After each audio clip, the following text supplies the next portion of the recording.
Hi, Democrats. It's Tuesday, December 22nd. And I know that since the election, I said that I was only going live on Monday and Wednesday, but I had a very special guest agree to be on today. And so I'm doing a special event, special edition for today. Since I decided today I'm not going to do next week since it's the holiday, I'm going to take the whole week off from live. I will still be working as a Democrat, but I'm going to take the whole week off from live.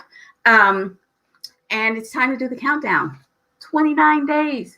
We're almost out of the nightmare that is the Donald Trump presidency. And we just have 29 days before the inauguration. Cannot wait.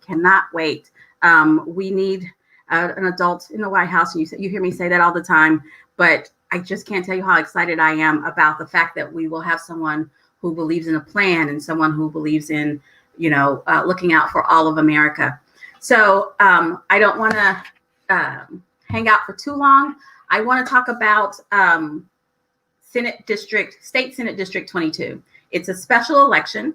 The primary is on February 9th, and we are lucky because we have two good candidates running for this. Yesterday, we had Dylan Billings, who is a political science professor, and today we have Molly Ooten, who is a speech therapist who also lives in Edmond. But I'm super excited that we have integrity on our side, and we didn't have any of our candidates get kicked off because they were trying to cheat and say they lived somewhere where they didn't live. So I want to welcome Molly Ooten to join us. Hi, Molly. Hi, how are you? I'm good. How are you?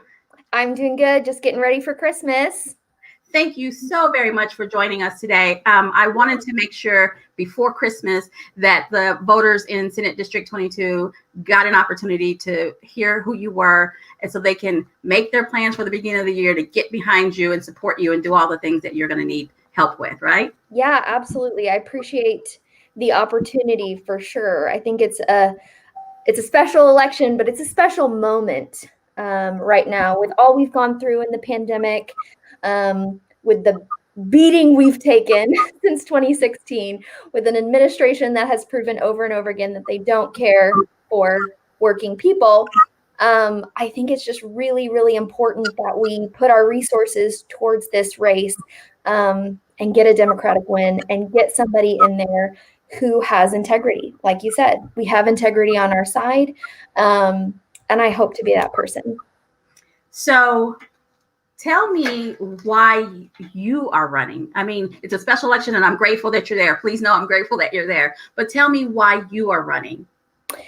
Well, so I am running because politics for me is personal. Policy is personal. I have been working as a speech pathologist for 7 years. 6 of those have been now with Sooner Start, which is our state's early intervention program.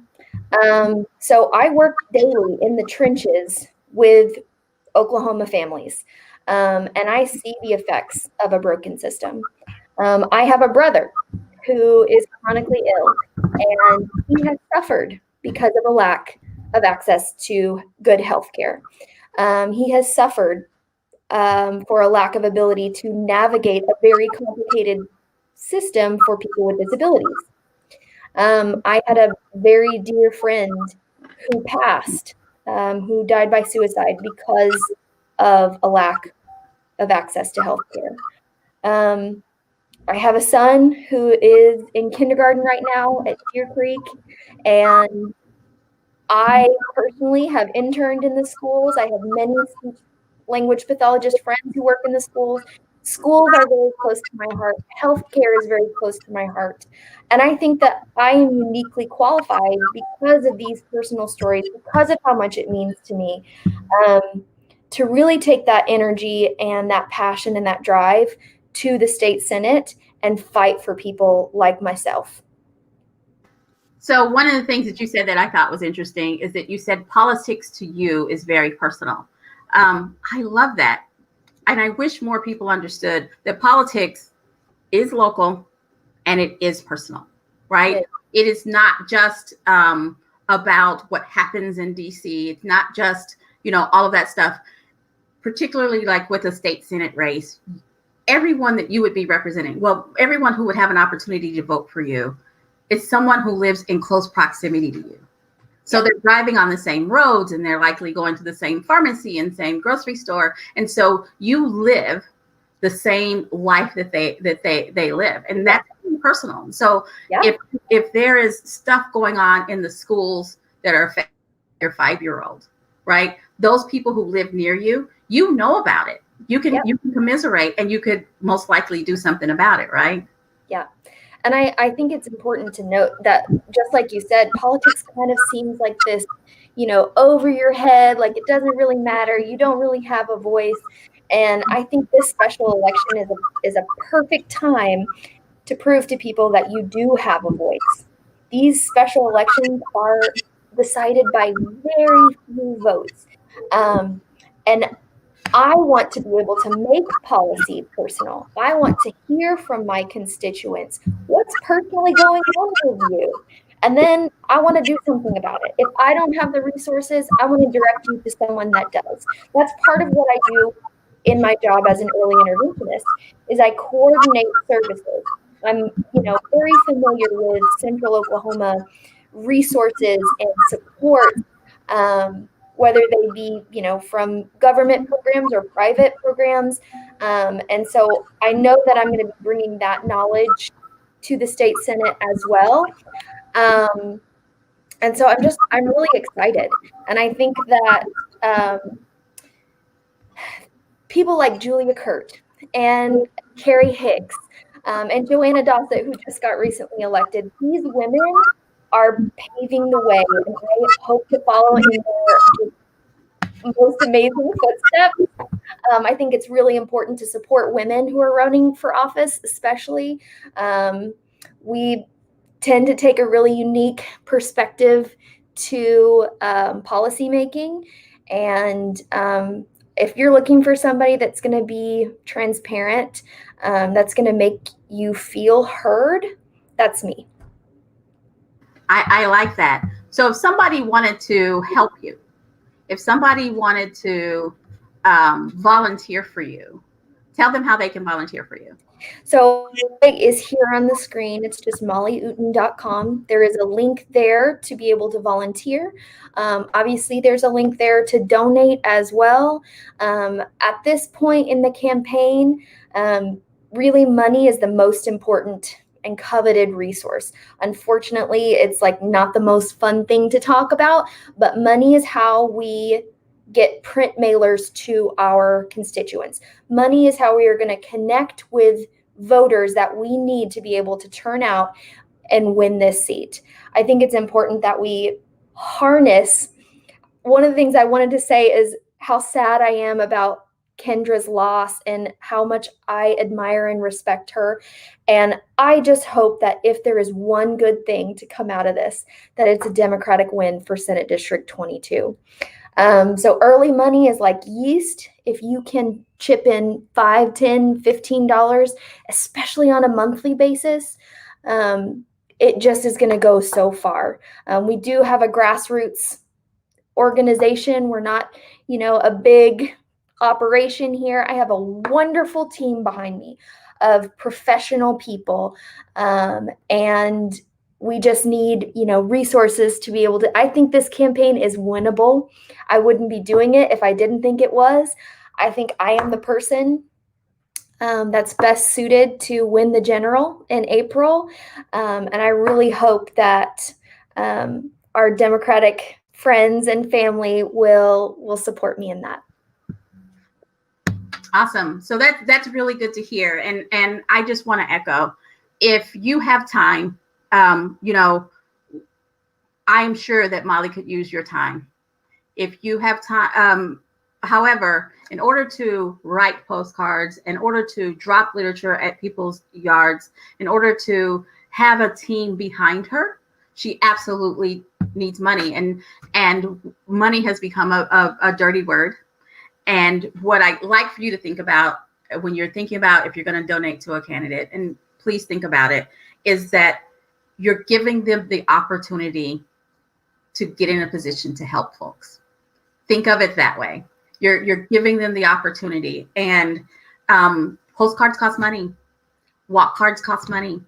Having someone organize all of that for you costs money. And so if you can donate, please donate. And again, people think that it's the donor class or it's the rich people who donate. If someone gave you $10 a month through April, would that be helpful? Oh, absolutely. Oh my gosh. I'm writing thank you notes every single night to try to keep up with it. We have so many small donors, and it's honestly really hard for me. I think many of you could probably relate to the fact that it's not easy to ask people for money, to ask people that you love for money. But the way that I think of it in my mind is that this is going to be an investment in community.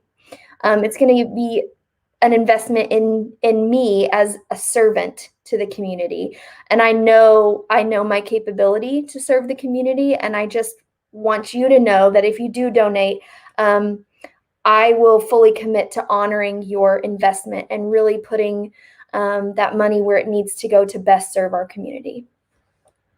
Okay, so State Senate District 22, the primary election, because we have 2 Democrats. So excited.